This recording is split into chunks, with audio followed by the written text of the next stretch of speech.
we are going to discuss some more verbs which are followed by appropriate prepositions in this little video.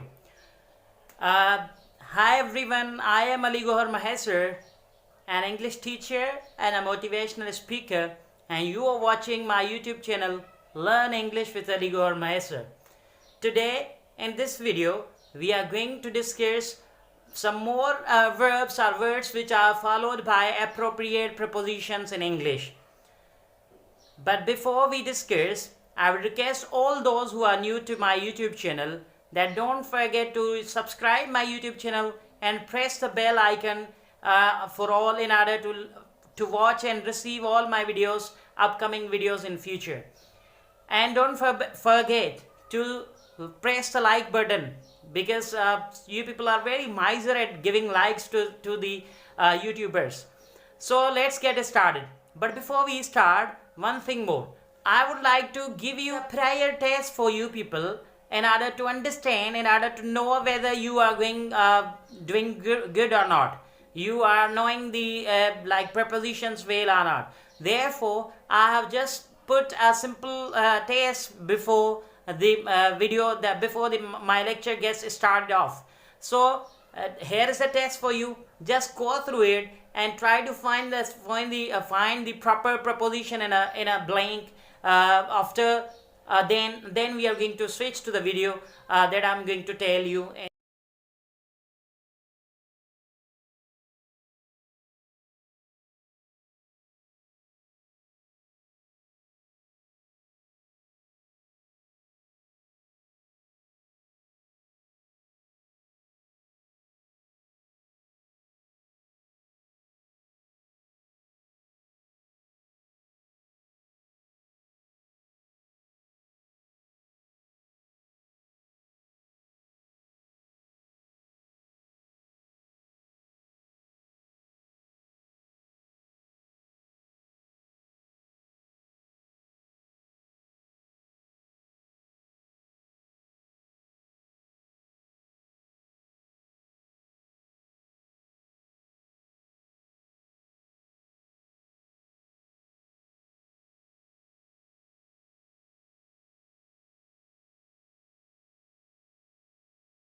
Our first word followed by appropriate preposition is abreast of.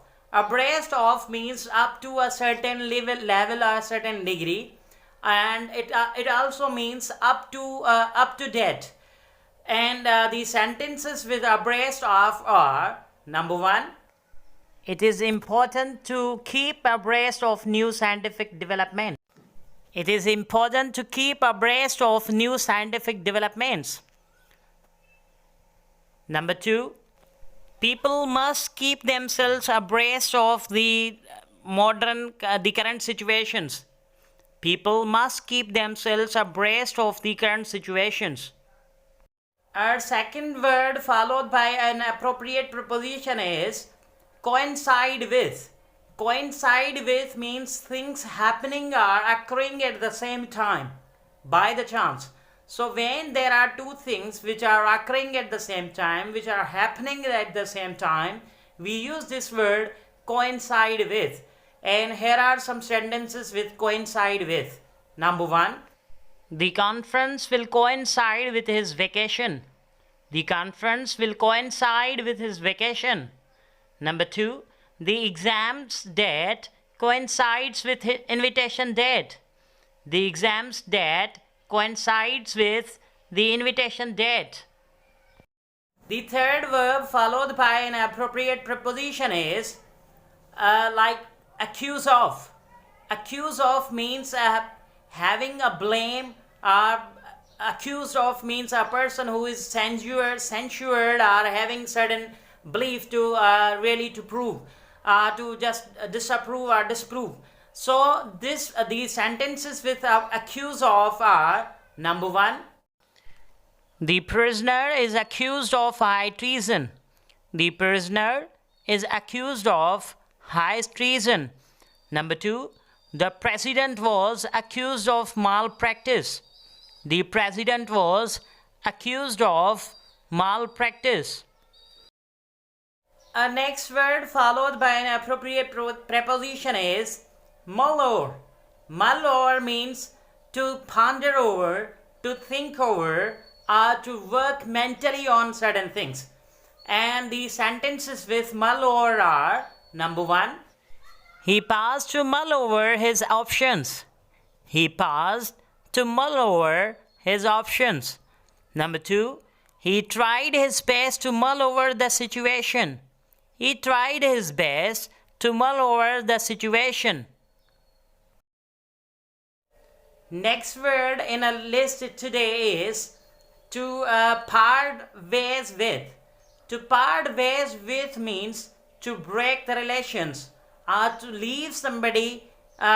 You are not going to carry your relations further, and therefore you are going to leave somebody. Therefore this word part your ways with is used in a sentence. So the sentences with part your ways with are: number one, Ali parts his ways with Sarah on a pretty small issue. Ali parts his ways with Sarah on a pretty small issue. Number two, the world community needs to part its ways with terrorist organizations. The world community needs to part its ways with terrorist organizations. Our sixth word followed by appropriate preposition is testify to. Testify to means to give evidence or to give testimony or to witness the facts. So this word testify to is used in legal terms as well as in the common general terms as well. But in legal terms it has some more meaning, some more value to be added in a sentence. Here are some sentences with testify to. Number one, science testifies to this fact that the earth revolves around the sun. Science testifies to this fact that the earth revolves around the sun. Number two, the convict testifies to the court that he'll speak the truth. The convict testifies to the court that he'll speak the truth. The seventh word followed by an appropriate preposition is tendency to. Tendency to is used to talk about having a likelihood or having a tending towards something or someone. And the sentences with tendency to are: number one, Afridi has a tendency to play big shots. Afridi has a tendency to play big shots. Number two, COVID-19 has a tendency to spread faster. COVID-19 has a tendency to spread faster. Our next word in today's video lecture is characterized by. Characterized by means to represent something or somebody or something in a particular way. And the sentences with characterized by are: number one, this election campaign has been characterized by violence. This election campaign has been characterized by violence. Number two, the era was characterized by political turbulence. The era was characterized by the political turbulence. The next word in our list today is lies in or lie in. Lie in means to exist or to belong to something or somebody. And the sentences with lies in are: Number 1, success lies in hard work. Success lies in hard work. Number 2, the dignity lies in labor. The dignity lies in labor. Last but not the least, our last word of the day, number 10, is cater for. To cater for means to provide some services. This word is especially used in connotation with the hotels or restaurants where the waiters are the people, they provide their services to the passengers, to the customers who come and often visit their hotels. So the sentences with cater for are: number 1, the waiter caters for the orders of the people. The waiter caters for the orders of the people. Number 2, the government organizations cater for greater public good. The government organizations cater for greater public good. So guys, these were the things that we discussed in today's video lecture. If you would like to get more lectures on this, these topics like this, you need to subscribe my YouTube channel, and don't forget to press the like button, because you people are very miser at giving likes. Just thumbs up for my lecture if you like it. Till we'll meet again with another video. Till then, goodbye. Have a nice day.